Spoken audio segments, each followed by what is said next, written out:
राजस्थान की तपती रेत के बीच बसा एक गांव कुलधरा।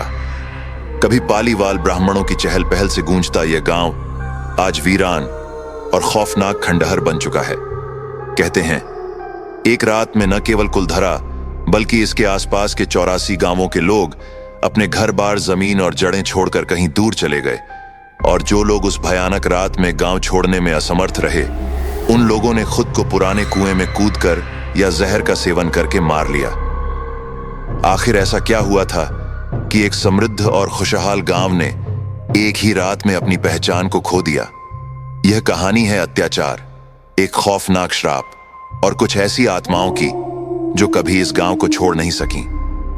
इस रहस्यमयी कहानी में एक क्रूर दीवान की जबरदस्ती, एक बेबस समुदाय का त्याग और एक श्राप छुपा है जो सदियों बाद भी इस गांव में महसूस किया जा सकता है। क्या आप जानना चाहेंगे कि क्यों आज भी सूरज ढलते ही यहां रुकने की किसी की हिम्मत नहीं होती? क्या यह सच में एक श्राप था या फिर किसी अत्याचारी व्यक्ति की क्रूरता? यह सब कुछ जानने के लिए कहानी के अंत तक बने रहे। आइए चलते हैं। कहानी शुरू होती है 18वीं सदी के जैसलमेर से, जहां दीवान सालिम सिंह नाम का एक क्रूर और अत्याचारी व्यक्ति शासन करता था।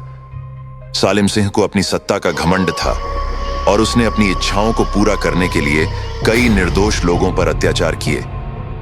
एक दिन उसकी नजर कुलधरा गांव की एक सुंदर ब्राह्मण युवती पर पड़ी और वह उसके प्रेम में अंधा हो गया। उसने ठान लिया कि चाहे जो भी हो, वह उस युवती से विवाह करेगा। सालिम सिंह ने अपने प्रस्ताव के लिए गांव वालों पर दबाव डाला, लेकिन पालीवाल ब्राह्मणों का यह गांव अपनी परंपरा और संस्कृति का गहरा सम्मान करता था। उन्होंने दीवान के इस आदेश का विरोध किया। यह विरोध सालिम सिंह के क्रोध को और बढ़ा गया और उसने गांव वालों पर अत्याचार करने और कर बढ़ाने की धमकी दी। घबराए हुए गांव के बुजुर्गों और युवाओं ने मिलकर एक कठिन निर्णय लिया।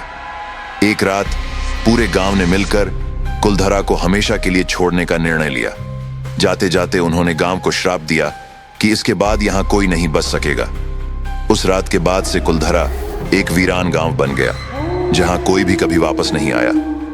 कहते हैं कि कुलधरा आज भी उस श्राप से बंधा हुआ है।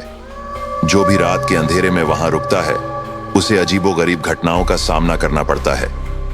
कुलधरा गांव की आगे की अन्य कहानियां देखने के लिए और ऐसे और भी कहानियां देखने के लिए चैनल को सब्सक्राइब, वीडियो को लाइक करें। और यदि आप भी ऐसी कोई कहानी जानते हैं जिसके बारे में आप वीडियो चाहते हैं, तो कमेंट बॉक्स में लिखें।